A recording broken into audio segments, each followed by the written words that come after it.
नमस्कार दोस्तों, मैं संतोष कुमार विकास स्टडी बांका यूट्यूब चैनल पर आप सभी का स्वागत करता हूं।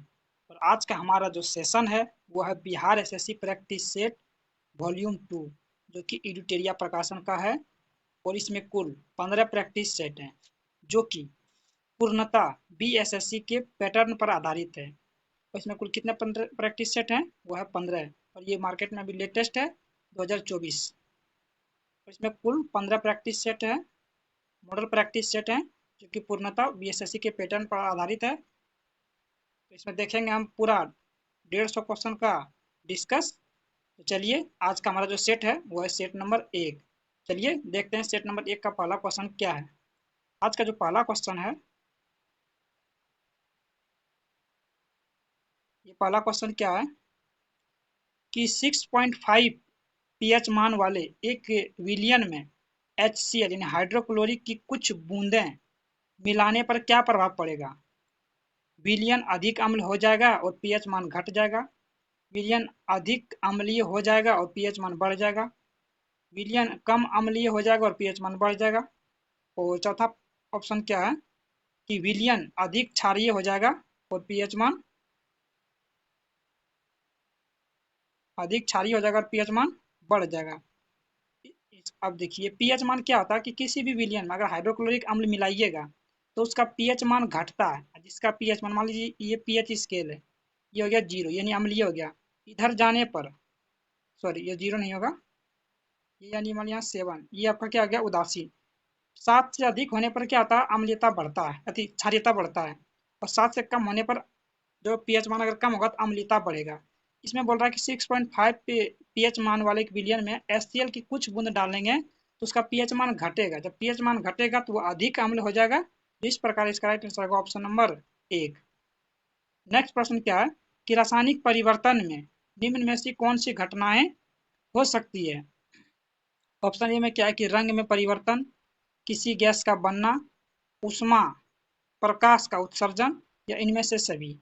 इसका जो राइट आंसर होगा इनमें से सभी। देखिए, जब कोई पदार्थ किसी अन्य पदार्थ से मिलकर एक नया पदार्थ बनाता है, या जब कोई पदार्थ दो या दो से अधिक पदार्थों में वियोजित होकर उसका गुण और विशिष्ट बदल जाता है तो इसे रासायनिक परिवर्तन कहते हैं। उदाहरण के लिए लोहे में जंग लगना, लोहे में जंग लगना, अगरबत्ती का जलना, दूध का फटना, ये सब क्या है? रासायनिक परिवर्तन है।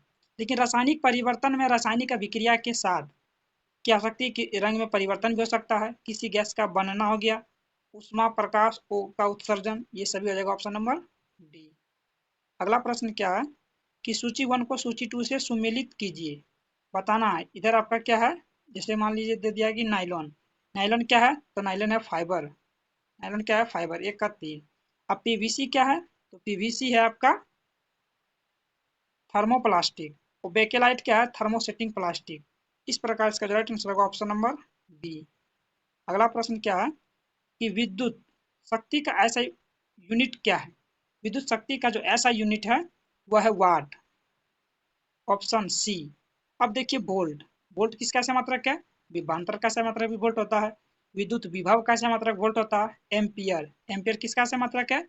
विद्युत धारा का ऐसा मात्रक है। अब ये जूल, जूल कार्य का और उष्मा का, कार्य और ऊर्जा का ऐसा मात्रक है, ये जूल। अगला प्रश्न क्या है कि हरगोविंद खुराना को किस आविष्कार के लिए सम्मानित किया गया है? प्रोटीन संश्लेषण के लिए, जीन के संश्लेषण के लिए, नाइट्रोजनी क्षारों के संश्लेषण के लिए, उपयुक्त में से कोई नहीं। इसको जो सम्मानित किया गया है वो प्रोटीन के संश्लेषण के लिए। कब किया गया है? तो 1968 ईस्वी में किया गया इसको सम्मानित।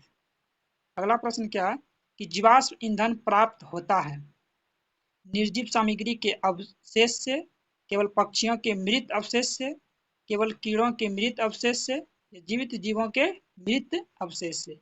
इसका जो राइट आंसर होगा ऑप्शन नंबर डी, जीवित जीवों के मृत अवशेष से प्राप्त होता है।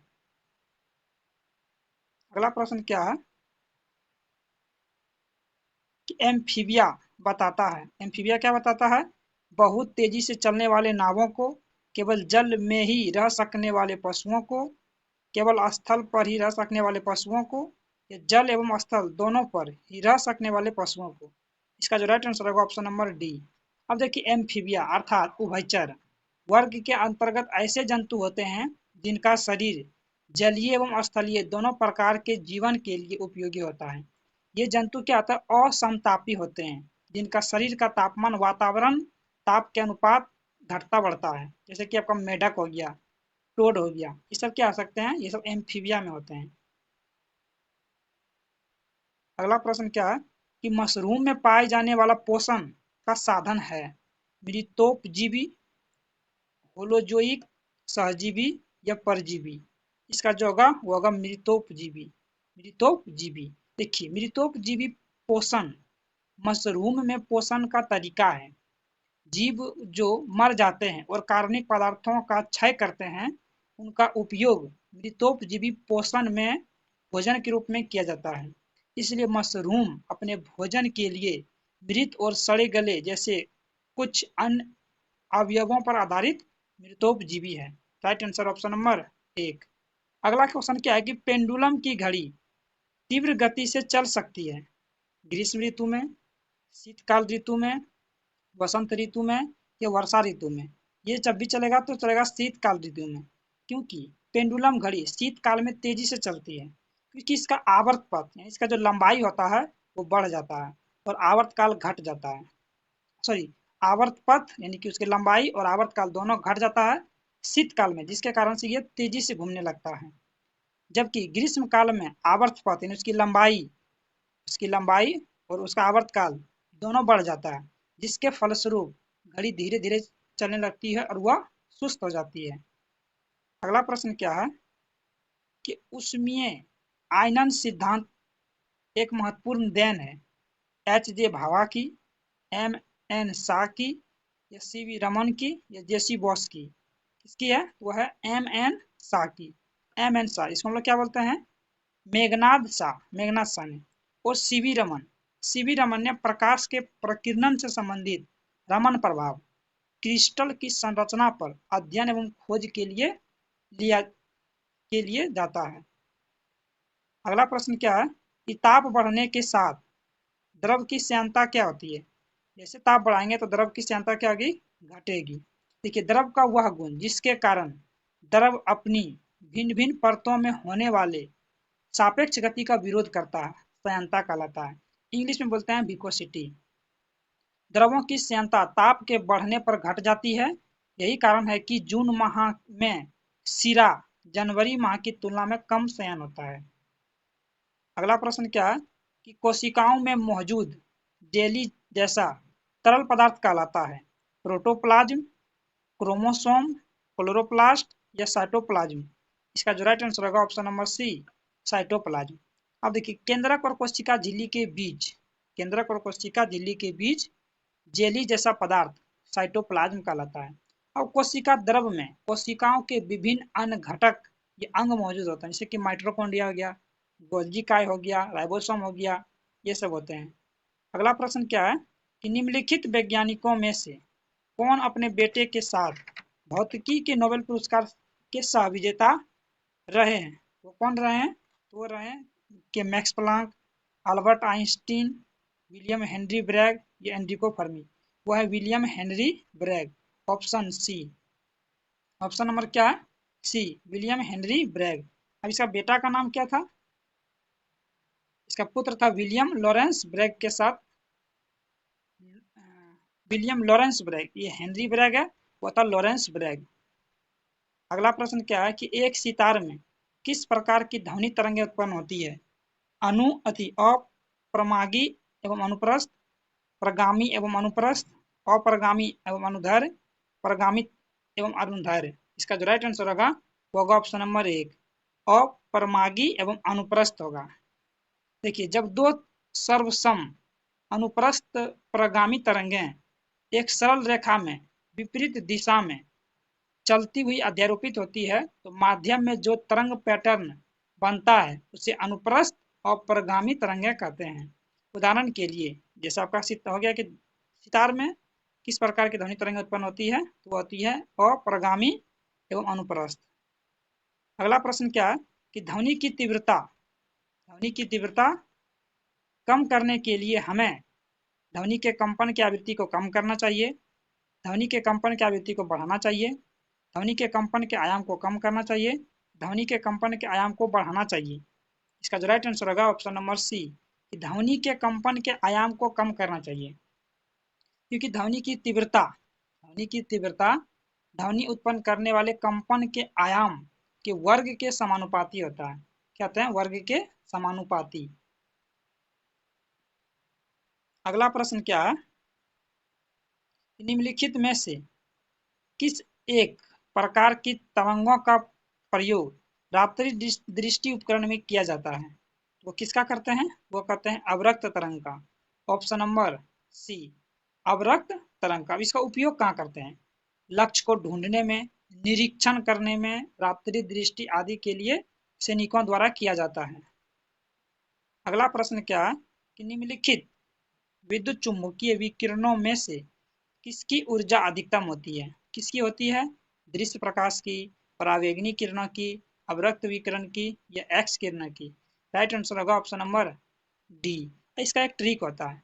ट्रिक क्या होता है कि गामा, क्या मेरे भाई? Gama X U B, Gama X U B से इंदौर इंदौर सॉरी इंदौर मिलने, एम आई से मिलने गया रानी से, ये ट्रिक है। गामा एक्स यू बी से इंदौर मिलने गया रानी से। गौ से गामा विकिरण हो गया, एक्स से एक्स विकिरण, यू से क्या हो गया आपका? परावैंगनी अल्ट्रावायलेट, वी से विजुअल दृश्य प्रकाश, आई एन से हो गया अवरक्त विकिरण, एम आई से हो गया आपका क्या कर सकते हैं? माइक्रो यानी कि सूक्ष्म तरंग है, और ये हो गया आपका रेडियो तरंग है। लेफ्ट से राइट जाने पर क्या होता है? तरंग दैर्घ्य बढ़ता है। बाकी बात आपका क्या होगा? तरंग दैर्घ्य बढ़ेगा, ऊर्जा भी घटेगा और आपका आवृत्ति भी घटेगा। सिर्फ और सिर्फ तरंग दैर्घ्य बढ़ता है। इस प्रकार इसका जो राइट आंसर होगा वो होगा ऑप्शन नंबर बी। क्या होगा? Option number option number D. पूछा गया कि किसकी ऊर्जा अधिकतम होगी? किसकी ऊर्जा अधिकतम होगी? लेफ्ट से राइट जाने पर क्या होती है? आपका तरंग दैर्घ्य बढ़ता है, बाकी बात आपका ऊर्जा और आवृत्ति दोनों घटता है। तो शुरू में क्या था? गामा, गामा ऑप्शन में है नहीं, उसके बाद क्या है? एक्स यू बी, एक्स से क्या गया? X ray. इस प्रकार इसका राइट आंसर होगा ऑप्शन नंबर डी। अगला प्रश्न क्या है कि ओजोन अणु के कोणीय आकृति में सिग्मा और पाई आबंध कितने होते हैं? एक सिग्मा एक पाई आबंध, दो सिग्मा एक पाई आबंध, एक सिग्मा दो पाई आबंध या दो सिग्मा दो पाई आबंध? इसका राइट आंसर होगा ऑप्शन नंबर बी, दो सिग्मा एक पाई आबंध। अगला प्रश्न क्या है? जब किसी चालक विलयन में विद्युत धारा प्रवाहित की जाती है तो विलयन का रंग बदल जाता है, यह क्या इंगित करता है? धारा का रासायनिक प्रभाव, धारा का तापीय प्रभाव, धारा का चुंबकीय प्रभाव या धारा का बिजली प्रभाव? ये किसको प्रभावित करता है? ये करता है धारा का रासायनिक प्रभाव। ऑप्शन एक, ये किसी समवाहक विलयन के माध्यम से विद्युत धारा का प्रभाव रासायनिक प्रतिक्रियाओं का कारण बनता है। अगला प्रश्न क्या है कि श्वसन प्रणाली के किस भाग में गैसीय विनिमय होता है, यानी गैसों का विनिमय आदान प्रदान होता है? एल्वियोली में, स्वर यंत्र में, ग्रासनी में या श्वास नली में? इसका राइट आंसर होगा ऑप्शन नंबर एक, एल्वियोली में। एल्वियोली कहाँ आता है? फेफड़े में होता है। अगला प्रश्न क्या है कि निम्नलिखित में से कौन सा एक अंग एयर कंडीशनर के रूप में कार्य करता है? स्वर यंत्र, नासिका, ग्रसनी या श्वास नली? कौन करता है? वो करता है नासिका। ऑप्शन नंबर सी, नासिका क्या करता है? एयर कंडीशनर के रूप में कार्य करता है। अगला प्रश्न क्या है कि मरुस्थलीय पौधों की कुछ विशेषताएं निम्नलिखित है। क्या है कि वे वाष्प उत्सर्जन के माध्यम से बहुत सारा पानी खो देते हैं, इनकी पत्तियां सदैव चौड़ी एवं चपटी होती है, ये वाष्प उत्सर्जन के माध्यम से बहुत कम पानी खोते हैं, ये इनकी जड़ें मिट्टी में बहुत गहराई तक बढ़ती है। देखिए, मरुस्थलीय पौधे में क्या आता है कि वहाँ की पत्तियां चौड़ी नहीं होती है और बहुत सारा पानी नहीं खोती है, तो ये गलत हो गया। पूछ रहा है कि उपरोक्त विशेषताओं में से कौन सा संयोजन रेगिस्तानी रेगिस्तानी पौधों की विशेषता है? तो ये तो नहीं है कि बहुत सारा पानी को अब क्या करेगी, वो बहुत सारा पानी को वाष्प वाष्प उत्सर्जन के माध्यम से बहुत सारा पानी को खोगी, ये तो गलत हो गया। पूछ रहा है कि इनकी पत्तियां सदैव चौड़ी और चपटी होती है? नहीं, वो कांटे का रूप ले लेती है, या तो वो सिकुड़ जाती है। क्या करती है? कांटे का रूप ले लेगी या तो सिकुड़ जाएगी। अगला बोला गया है कि वे वाष्प उत्सर्जन के माध्यम से बहुत कम पानी खोते हैं, बिल्कुल ये सही है। और इनकी जड़ें बहुत गहराई तक बढ़ती है, क्योंकि पानी की खोज के लिए इनकी जड़ें बहुत गहराई तक चली जाती है। इस प्रकार जो राइट आंसर होगा वो होगा ऑप्शन नंबर डी। नेक्स्ट प्रश्न क्या है कि निम्नलिखित मिश्र धातुओं में से किसमें तांबे की मात्रा अधिकतम होती है? पीतल में, कांसा में, जर्मन सिल्वर में या गन मेटल में? अब देखिए मेरे भाई, पीतल, पीतल में क्या है, पीतल में आपका क्या है, तांबा और जस्ता। तांबा, इसमें तांबा जो है वह आपका लमसम 70% के आसपास। कांसा, कांसा में जो है वह आपका तांबा है और टीन, तांबा इसमें है 88% के आसपास है। जर्मन सिल्वर, जर्मन सिल्वर में क्या है, 50% के आसपास क्या है, तांबा है। और गन मेटल, गन मेटल में तांबा वह है 10% के आसपास। तो सबसे अधिक किसमें है तांबे, तो वह है आपका कांसा में, ऑप्शन नंबर बी। अगला प्रश्न क्या है कि आधुनिक आनुवांशिकी के जनक की उपाधि किसे दी गई है? चार्ल्स डार्विन को, एफ एफ बी मोरी मोरिसन को, ग्रेगर जोहान मेंडल को या हुगो डी ब्रिज को? आधुनिक आनुवांशिक का जनक है वह ग्रेगर जोहान मेंडल। कौन है? Gregor Johan Mendel. यह पौधों के प्रजनन और संस्करण पर उनका शोध था, जिसने जीवित जीवों में वंशानुक्रम के नियमों का अध्ययन में उनकी मदद की। Right answer option number C. Next प्रश्न क्या है कि पुष्प के केंद्र भाग को कहते हैं, पुष्प के केंद्र भाग को क्या कहते हैं? पुंकेसर, स्त्री केसर, परागकण या परागकोश? क्या कहते हैं? स्त्री केसर। यानी पुष्प के केंद्र भाग को हम लोग क्या कहते हैं? स्त्री केसर कहते हैं, स्त्री केसर। अगला प्रश्न क्या है कि माउंट एवरेस्ट के पास 21,500 फीट की स्काई डाइविंग करने वाली पहली महिला कौन बन गई है? बेछंद्री पाल, अरुणिका सिन्हा, मालवथ या शीतल महाजन? राइट आंसर होगा ऑप्शन नंबर डी, शीतल महाजन। और ये दुनिया, ये क्या हो जाएगी, ये पहली महिला हो जाएगी करने वाली, या पहली महिला बनेगी। अगला प्रश्न क्या है कि भारत का सर्वोच्च नागरिक पुरस्कार भारत रत्न से वर्ष 2024 में कितने भारतीयों को सम्मानित किया जाएगा? वो करेंगे कितने? 5 भारतीयों को सम्मानित किया जाएगा। किसका किसका किसको किसको सम्मानित किया जाएंगे? तो बिहार के पूर्व मुख्यमंत्री श्री कर्पूरी ठाकुर को, उसके बाद पूर्व उप प्रधानमंत्री लाल कृष्ण आडवाणी को, पूर्व प्रधानमंत्री चौधरी चरण सिंह को, पीवी नरसिम्हा राव को एवं हरित क्रांति के जनक MS स्वामीनाथन को प्रदान किया जाएगा। और अब तक यानी मार्च 2024 तक कुल 53 लोगों को भारत रत्न दिया जा चुका है। अगला प्रश्न क्या है कि 58वां ज्ञानपीठ पुरस्कार 2023 किसे दिए जाने की घोषणा की गई है? स्वामी राम भद्राचार्य को, या गुलजार को, या नीलमणि फुकन को, या ए बी दोनों को? ए और बी दोनों को किया गया है। स्वामी राम भद्राचार्य और गुलजार दोनों को 58वां ज्ञानपीठ पुरस्कार देने की घोषणा किया गया है। अब देखिए, साहित्य के क्षेत्र में देश का सर्वोच्च ज्ञानपीठ पुरस्कार वर्ष 2023 के लिए संस्कृत भाषा एवं वेद पुराण के प्रकांड विद्वान जगद गुरु स्वामी राम भद्राचार्य एवं गीतकार गुलजार को संयुक्त रूप से दिया जाएगा। यह पुरस्कार राम भद्राचार्य को संस्कृत भाषा के लिए दिया जाएगा, संस्कृत भाषा के लिए, तथा गीतकार गुलजार को उर्दू भाषा के लिए। इसको दिया जाएगा उर्दू भाषा के लिए, इसको उर्दू भाषा के लिए दिया जाएगा। और स्वामी राम भद्राचार्य को संस्कृत भाषा के लिए, किसके लिए दिया जाएगा? तो संस्कृत भाषा के लिए दिया जाएगा। अगला प्रश्न क्या है कि 71वां मिस वर्ल्ड प्रतियोगिता 2024 की विजेता कौन बनी है? Krystyna Pyszkova, Karolina Bielawska, Yasmina Zaytoun या सन्नी सेठी? इसका जो राइट आंसर होगा option number 1, Krystyna Pyszkova, Krystyna Pyszkova, option number 1। Next प्रश्न क्या है कि भारतीय नौसेना और बांग्लादेश नौसेना के बीच द्विपक्षीय बोंगो सागर 23 कहाँ आयोजित किया गया? विशाखापत्तनम में, कोच्चि में, चेन्नई में या अंडमान निकोबार द्वीप समूह में? कहाँ किया गया? विशाखापट्टनम। ऑप्शन नंबर एक। अगला प्रश्न क्या है कि 11 रूल्स फॉर लाइफ पुस्तक के लेखक कौन है? चेतन भगत, मार मार्गरेट एटवुड, ये ली कोनेन, या रघुराम राजन जी? कौन किए हैं? वो किए हैं चेतन भगत। ऑप्शन नंबर एक। अब देखिए Chetan Bhagat. 11 rules for life पुस्तक के लेखक कौन है? चेतन भगत। अगला प्रश्न क्या है कि हाल ही में किस व्यक्ति ने चिकित्सा विज्ञान में हालिया प्रगति विषय पर मेदंता कनक्लेव 2023 का उद्घाटन किया है? किसने किया? नीतीश कुमार ने, अमित शाह ने, नरेंद्र मोदी ने, या राजनाथ सिंह ने? वो किया है ऑप्शन नंबर एक, नीतीश कुमार।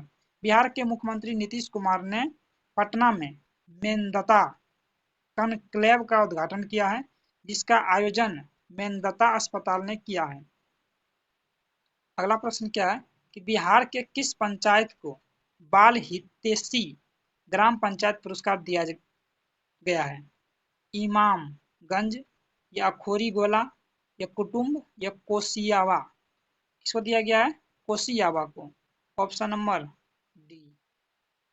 अगला प्रश्न क्या है कि 2022-23 में निम्नलिखित में से किस राज्य में प्रधानमंत्री जन धन योजना के तहत लाभार्थियों की अधिकतम संख्या रही है? वो किसका रही है? वो रही है बिहार की। ऑप्शन नंबर एक। अगला प्रश्न क्या है कि निम्नलिखित में से किस फुटबॉल खिलाड़ी ने अक्टूबर 2023 में रिकॉर्ड 8वां बेलन डी और पुरस्कार जीता है? सबसे पहले पूछ सकता है कि बेलन डी और पुरस्कार किस क्षेत्र में दिया जाता है? वो दिया जाता है फुटबॉल के क्षेत्र में दिया जाता है। किसके क्षेत्र में दिया जाता है? वो दिया जाता है फुटबॉल के क्षेत्र में। और ये किसको दिया गया है? तो ये दिया गया लियोन मेसी को। ऑप्शन नंबर एक, लियोन मेसी को। अगला प्रश्न क्या है कि भारतीय स्टेट बैंक ने हाल ही में किसे अपना ब्रांड एम्बेसडर नियुक्त किया है? जसप्रीत बुमराह को, एम एस धोनी को, सौरभ गांगुली को, या विराट कोहली को? किसको किया गया है? एम एस धोनी को। Option number B. अब आता है कि एसबीआई का स्थापना कब हुआ था? 1 जुलाई। कब हुआ था मेरे भाई? 1 जुलाई 1955 में। इसका हेड क्वार्टर यानी मुख्यालय कहाँ स्थित है? वो है आपका मुंबई में। कहाँ है इसका मुख्यालय? मुंबई में। अगला प्रश्न क्या है कि निम्नलिखित में से कौन महात्मा गांधी के दांडी मार्च के उद्देश्य से बिल्कुल भी नहीं जुड़ा रहा है? पहला ऑप्शन क्या है कि सविनय अवज्ञा आंदोलन, नमक कानूनों के प्रावधानों का अवहेलना करना, ये भी जुड़ा है। पूर्ण स्वराज के लिए देशव्यापी जन भागीदारी हासिल करना, ये भी जुड़ा है। लेकिन विदेशी कपड़ों का बहिष्कार करना ये नहीं जुड़ा है। इस प्रकार राइट आंसर होगा ऑप्शन नंबर डी। अगला प्रश्न क्या है कि 1857 के दौरान बहादुर शाह ने किसे साहब ए आलम बहादुर का खिताब दिया था? किसको दिया गया था? वो दिया गया था आपका बख्त खां को। Option number C. किसको दिया गया था? बख्त खां को। अगला प्रश्न क्या है कि निम्नलिखित में से कौन सी सभा दयाराम नेरोजी दादा भाई नेरोजी द्वारा स्थापित की गई थी? रहनुमाई मजदायन सभा, मुस्लिम लीग, या खुदाई खिदमतगार, या सोशल सर्विस लीग? किसको किया गया था? वो किया गया था रहनुमाई मजदायन सभा। ऑप्शन नंबर एक। अब रहनुमाई मजदायन सभा की स्थापना कब हुई थी? तो वो हुई थी 1851 ईस्वी में। कब हुई थी? 1851 ईस्वी को।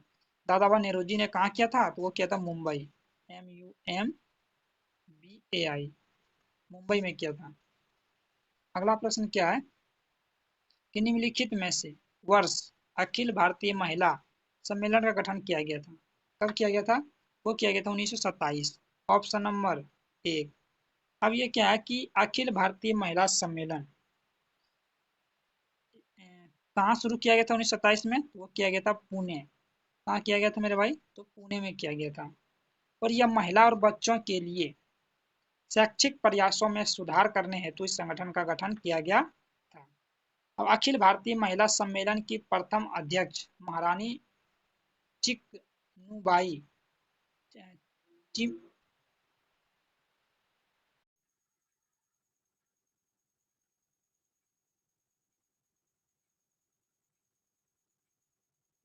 पुणे में किया था। किसने किया था?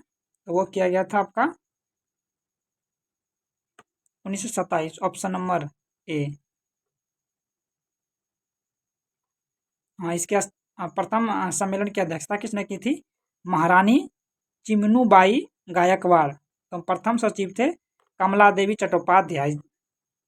अगला प्रश्न क्या है कि भारत की विदेश नीति का गुजराल सिद्धांत किस प्रधानमंत्री के काल में प्रतिपादित किया गया था? किसके शासनकाल में किया गया था? वो किया गया था HD Deve Gowda, option number D. अगला प्रश्न क्या है कि संघ में रहने वाले बौद्ध भिक्षु के लिए बनाए गए नियमों का संकलन किस ग्रंथ में मिलता है? सूत्र पिटक में, अभिधम पिटक में, भगवती सूत्र में, यह विनय पिटक। किसमें मिलता है? तो वो मिलता है विनय पिटक। विनय पिटक। महात्मा और बुद्ध दोनों का ही मानना था कि घर का त्याग करने पर ही सच्चे ज्ञान की प्राप्ति हो सकती है। ऐसे लोगों के लिए उन्होंने संघ नामक संगठन बनाया जहां घर का त्याग करने वाले लोग एक साथ रह सके। संघ में रहने वाले बौद्ध भिक्षुओं के लिए बनाए गए नियम को हम लोग क्या कहते हैं? विनय पिटक नामक ग्रंथ में मिलता है। अगला प्रश्न क्या है कि गुप्त वंश का अंतिम शासक निम्नलिखित में से कौन था? वो था आपका विष्णुगुप्त, ऑप्शन नंबर बी। अब गुप्त वंश का संस्थापक कौन था? तो श्रीगुप्त। कौन था? श्रीगुप्त। और इसकी स्थापना कब किया गया था? वो 240 से 80 में। अगला प्रश्न क्या है कि किस मौर्य स्तंभ में शीर्ष पर एक विशाल हाथी स्थापित किया गया है? सारनाथ स्तंभ, संकिसा स्तंभ, लोरिया नंदलगढ़ स्तंभ या रामपुरवा स्तंभ। जो किया गया है वो किया गया संकिसा स्तंभ, ऑप्शन नंबर सी। अगला प्रश्न क्या है? अगला प्रश्न देख सकते हैं कि जब भारतीय राष्ट्रीय कांग्रेस ने भारत छोड़ो आंदोलन प्रस्ताव पारित किया तो उस समय कांग्रेस के अध्यक्ष कौन थे? वो कौन थे? वो थे मौलाना अबुल कलाम आज़ाद। जब भारतीय राष्ट्रीय कांग्रेस ने भारत छोड़ो आंदोलन प्रस्ताव पारित किया था उस समय कांग्रेस के अध्यक्ष कौन थे? मौलाना अबुल कलाम आज़ाद। और ये सबसे अधिक समय तक भारतीय राष्ट्रीय कांग्रेस के अध्यक्ष बने हैं और सबसे कम उम्र के बनने वाले हैं।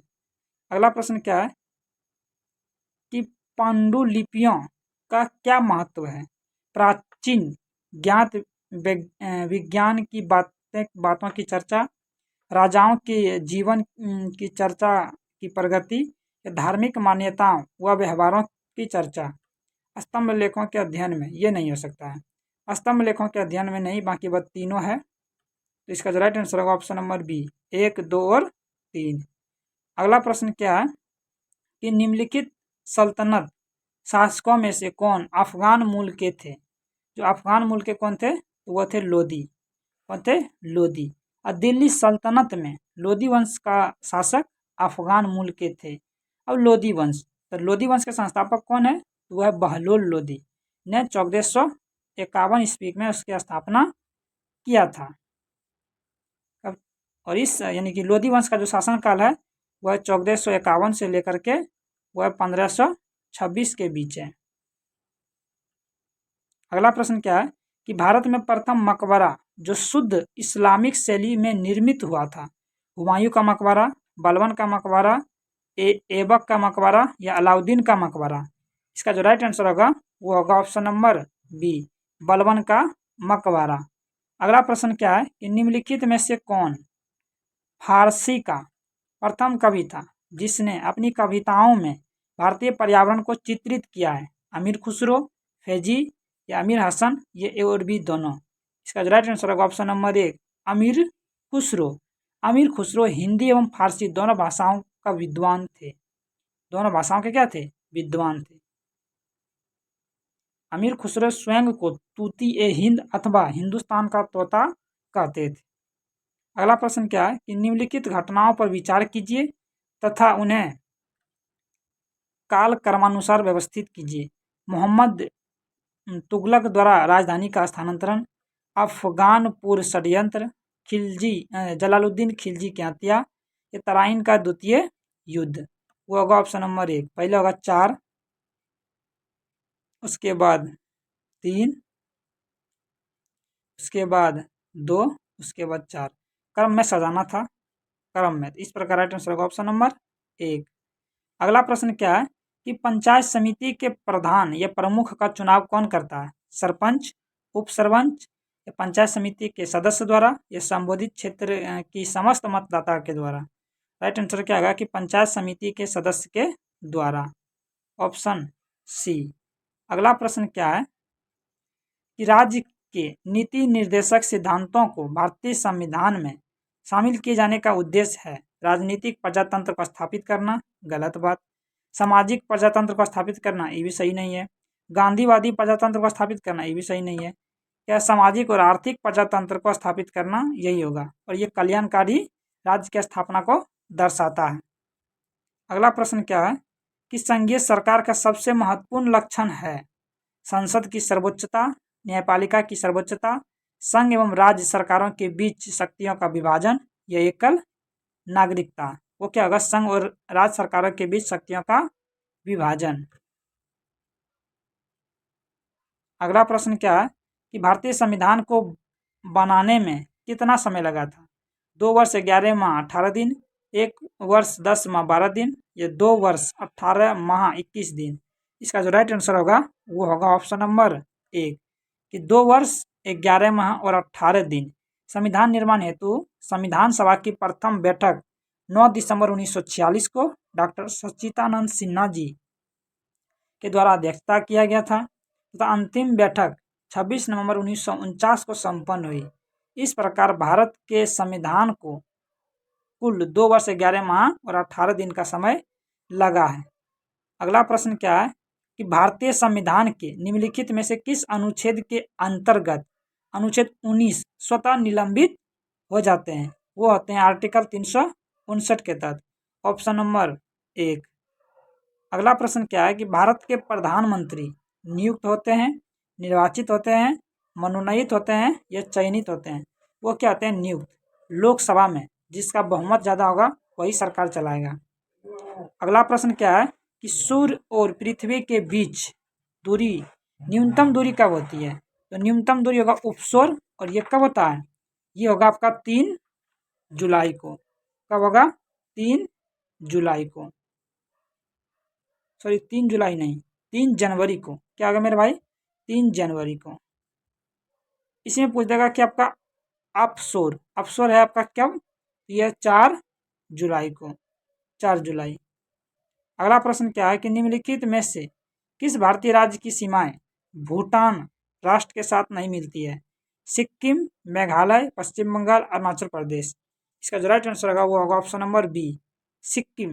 भूटान की सीमाएं सिक्किम से नहीं छूती है, बाकी आप अति मेघालय से नहीं छूती है, सिक्किम से छूती है, अरुणाचल प्रदेश से छूती है और पश्चिम बंगाल से छूती है, जबकि मेघालय से नहीं छूती है। अगला प्रश्न क्या है? सूची 1 को सूची 2 से मिलाइए। ये बताना है आपका जनजातीय समूह और बताना उधर का देश।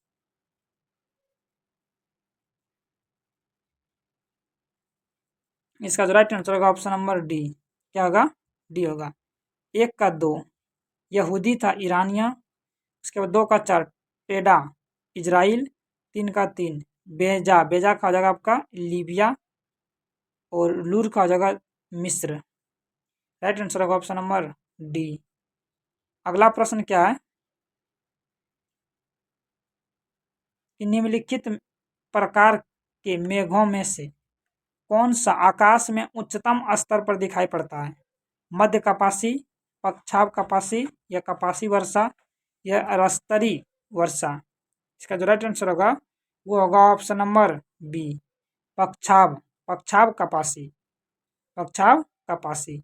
अगला प्रश्न क्या है कि नीचे दिए गई नदियों का नाम दिए गए हैं, लंबाई के दृष्टिकोण से इन नदियों का घटता हुआ क्रम सबसे लंबी से सबसे आखिरी तक बताना कि कौन सा होगा। वो होगा ऑप्शन नंबर सी। पहले 1 होगा सबसे बड़ा गोदावरी नदी, सबसे बड़ा क्या होगा? गोदावरी नदी। 61 का ऑप्शन नंबर डी होगा मेरे भाई, ऑप्शन नंबर होगा डी। 61 का ऑप्शन नंबर क्या होगा? डी होगा, क्योंकि गोदावरी नदी का लंबाई क्या है? देखिए गोदावरी नदी का जो लंबाई है वो है आपका 1495, 1465, 1465 किलोमीटर है। उसके बाद आपका क्या है? कृष्णा नदी, कृष्णा नदी का 1400,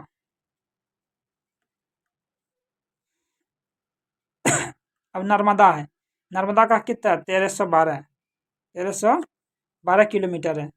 अरे बच्चा महानदी, महानदी में कितना है 851 है।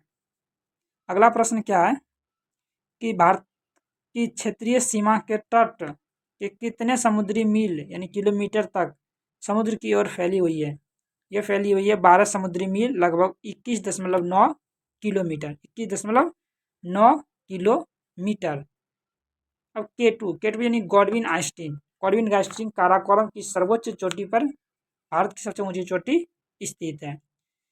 काराकोरम श्रेणी जो ट्रांस हिमालय की सर्वोच्च चोटी है, ट्रांस हिमालय की क्या सर्वोच्च चोटी है। अगला प्रश्न क्या है कि निम्नलिखित में से कौन सा एक सुमेलित नहीं है। पीर पंजाल लघु हिमालय है, कंचनजंगा लघु हिमालय है, कि काराकोरम जो है ट्रांस हिमालय में है, ये भी सही है। इसका जो राइट आंसर होगा वो होगा ऑप्शन नंबर बी कंचनजंगा जो है वो लघु हिमालय नहीं है। बाकी बात करेबा आपका कश्मीर हिमालय ये सब सही है। अगला प्रश्न क्या है कि भारतीय मुद्रा बाजार के अंतर्गत निम्नलिखित में से कौन सा ही सुमेलित नहीं है। वह सरकार सहकारी बैंक, वाणिज्य बैंक, भारतीय औद्योगिक विकास बैंक या ट्रेजरी बिल। इसका जो राइट आंसर होगा ऑप्शन नंबर सी भारतीय ग्रामीण विकास बैंक। अगला प्रश्न क्या है कि भारत में नाबार्ड बैंक पुनर्वित्त उपलब्ध नहीं कराता है अनुसूचित व्यापारी वर्ग को, क्षेत्रीय ग्रामीण क्षेत्रों को, आयात एवं निर्यात बैंकों को और राज्य भूमि विकास बैंक को। इसका जो राइट आंसर होगा वो होगा ऑप्शन नंबर सी निर्यात एवं आयात बैंक को।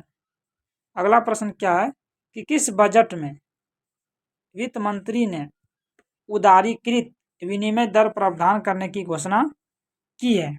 वो कब किया गया है, वो किया गया यूनियन बजट 1992-93 में, ऑप्शन नंबर सी। अगला प्रश्न क्या है कि रामसर सम्मेलन किससे संबंधित है। जलवायु परिवर्तन से, कीटनाशक प्रदूषण से या ओजोन परत परीक्षण, आर्द्रता संरक्षण से। कोई सुमेलित है तो वह ओजोन परत का रिक्तीकरण, option number C. Option number क्या होगा, सॉरी रामसर है ना, रामसर सम्मेलन किससे संबंधित है, वह आर्द्र भूमि संरक्षण से, ऑप्शन नंबर होगा डी। अगला प्रश्न क्या है, अगला प्रश्न आपका क्या है कि सभी जैव यौगिक का अनिवार्य मूल तत्व क्या, नाइट्रोजन, कार्बन, ऑक्सीजन या गंधक। क्या जगह कार्बन, क्या होगा कार्बन होगा। संसार की सभी जैव पदार्थ कार्बनिक यौगिकों से बने होते हैं और कार्बनिक यौगिकों में कार्बन अनिवार्यता पाया जाता है। अगला प्रश्न क्या है कि निम्नलिखित में से कौन सुमेलित कीजिए कि कौन सा गलत है। टाइफाइड नाशी में किसका प्रयोग करते हैं, तो वो करते हैं क्लोरोमाइसोटिन का प्रयोग करते हैं जब मलेरिया होता है। कहता पूर्तिरोधी क्या कहता है, क्रिस्टल बॉयलेट है, क्रिस्टल बॉयलेट। आगे क्या है कि क्विनीन मलेरिया रोधी, वो आपका क्या सकते हैं कि मार्ले दी या रोधी। इस प्रकार जो इसका राइट आंसर होगा वो होगा ऑप्शन नंबर डी एस्पिरिन निश्चेतक में प्रयोग नहीं करते हैं, वो करते हैं दर्द निवारक के रूप में प्रयोग करते हैं। अगला प्रश्न क्या है कि बेसल कनेक्शन प्रदान करता है प्रदूषण माप और रोकथाम के लिए भारतीय मानक विभिन्न देशों के बीच खतरनाक कचरे के पारगमन आंदोलन को नियंत्रित करने के लिए अंतर्राष्ट्रीय दिशा निर्देश है। अगला क्या है कि न्यायपालिका और औद्योगिक कचरे के निपटने के लिए भारतीय मानक समय है। वायु और अपशिष्ट जल में प्रदूषण को वर्गीकृत करने के लिए अंतर्राष्ट्रीय मानक।